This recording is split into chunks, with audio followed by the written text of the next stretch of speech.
Day 1 guys, so mag-boat tour kami tonight. Okay, so pupunta kami sa taas. So here to here. So bakit na tayo? May balon guys, so I wanna do that.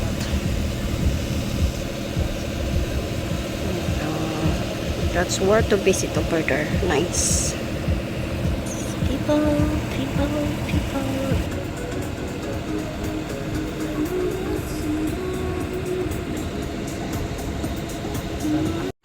Am Ostermontag findet am Kloster das traditionelle Patronatsfest statt, das Emmaus genannt wird.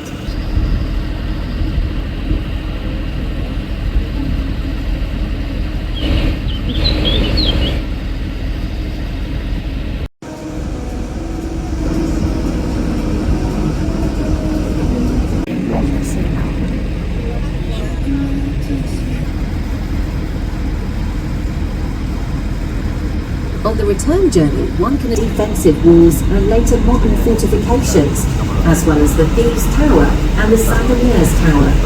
The most important building, three-nave Gothic cathedral of St. Stanislaus and St. Wenceslaus. After a fire in the early 14th century, English coronation sword, Sterbiek, is kept.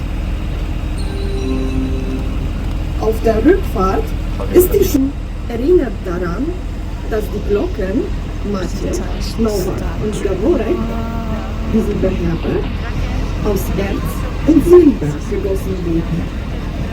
In dieser Zeit ist ein Weiher erhalten geblieben, der angeblich den Rittern diente, des Verrats bezichtigt und enthaupten lassen, während er den Gottesdienst in der Kirche auf dem Felsen hielt. Der Aufruhr der Gläubiger war so groß, dass der König aus dem Land fliehen musste. Bischof Stanislaus zu der Krönungszeremonie gehörte ebenfalls ein Busgang von Wawel zur Kirche. Known today as the former Jewish district, was founded in 1335 as an independent town by King Casimir the Great on the site of settlements located on an island just outside Bochnia.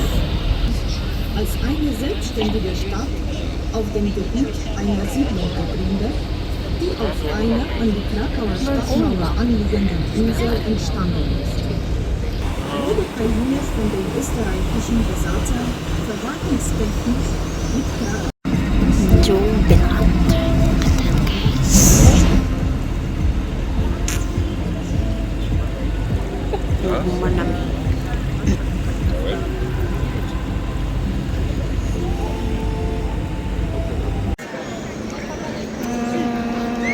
We're walking kami guys, day 3. So may gaganapin na World Cup climbing. Diyan siya. Pwede kaya kuha ng mga picture. Over there. Nice green view. Sunset. Takag Pipstery. Nice siya. May rehearsal guys. Magsugod ang events tomorrow.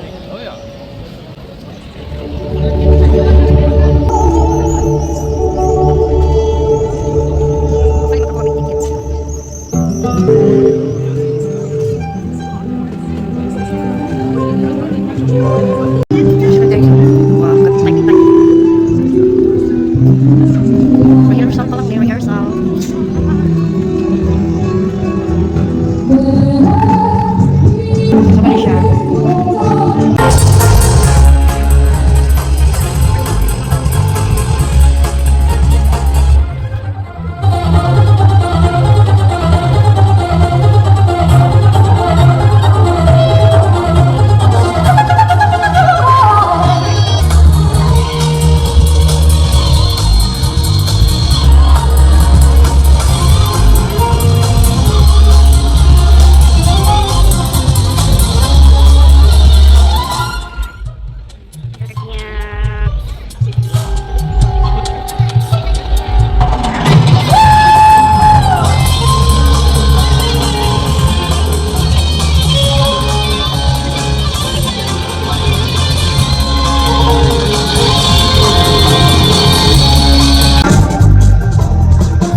po yung downtown here, guys.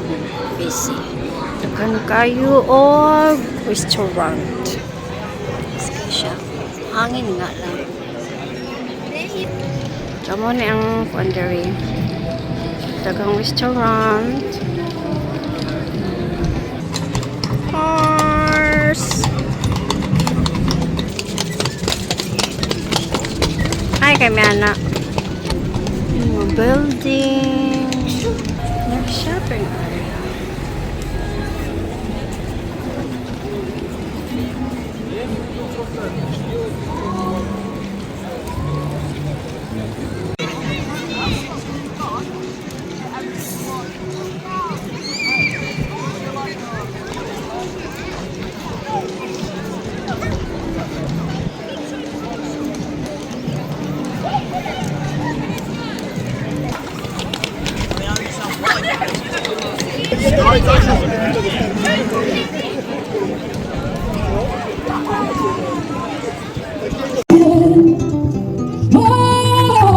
Morgengrauen und am Sonnenglanz